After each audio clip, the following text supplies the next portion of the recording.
বাংলাদেশের বর্তমান রাজনৈতিক পরিস্থিতি নিয়ে আঞ্চলিক এবং আন্তর্জাতিক শক্তিগুলোর কৌশল ও অভিসন্ধি নিয়ে জল্পনা কল্পনার শেষ নেই। ক্ষমতাসীন আওয়ামী লীগ সরকারকে ঘিরে ভারত, চীন এবং আমেরিকার ভূমিকায় বেশ কিছু পরিবর্তন লক্ষণীয়। তবে এই মুহূর্তে রাজনৈতিক বিশ্লেষণে সরলীকরণ বা আবেগ নয়, বাস্তব পরিস্থিতি ও কৌশলগত দৃষ্টিকোণ থেকে বিষয়গুলো বোঝা জরুরি। বর্তমান সময়ে ভারত আওয়ামী লীগকে সরাসরি ক্ষমতায় ফেরাতে সক্রিয় কোনো উদ্যোগ নিচ্ছে না, বরং তারা একটি কৃত্রিম চাপ তৈরি করছে, যাতে শেখ হাসিনার গণহত্যা বা মানবাধিকার লঙ্ঘনের মদদাতা হিসেবে তাদের ভূমিকাটি আড়ালে থাকে।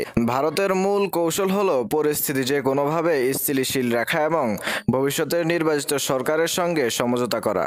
এই ক্ষেত্রে ভারতের জন্য সুবিধাজনক বিষয় হলো বিএনপি বা যে কোনো ক্ষমতাসীন দলের সঙ্গে তারা তাদের কৌশলগত সম্পর্ক রক্ষা করতে পারবে। তবে ভারতের এই অবস্থান তাদের দীর্ঘমেয়াদী লক্ষ্য অর্জনের জন্য কতটা কার্যকর হবে সেটি সময় বলে দেবে। বাংলাদেশে চীনের উপস্থিতি মূলত বড় প্রকল্পগুলোর মাধ্যমে। শেখ হাসিনা সরকারের আমলে চীন প্রচুর স্পিড মানি দিয়েছে, কিন্তু প্রকল্পগুলোর অনেকাংশই শুরু হয়নি।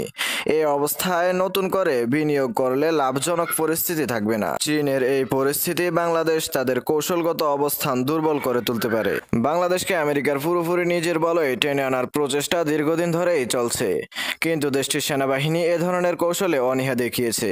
ফলে বাংলাদেশ তার স্বকীয় অবস্থান ধরে রাখতে পারলে আমেরিকার জন্য এটি একটি দীর্ঘমেয়াদী কূটনৈতিক চ্যালেঞ্জ হিসেবে দেখাবে। বাংলাদেশের অভ্যন্তরীণ পরিস্থিতি এবং জনগণের ক্ষোভকে কেন্দ্র করে রাজনৈতিক পাট পরিবর্তনের সম্ভাবনা বেশ জোরালো।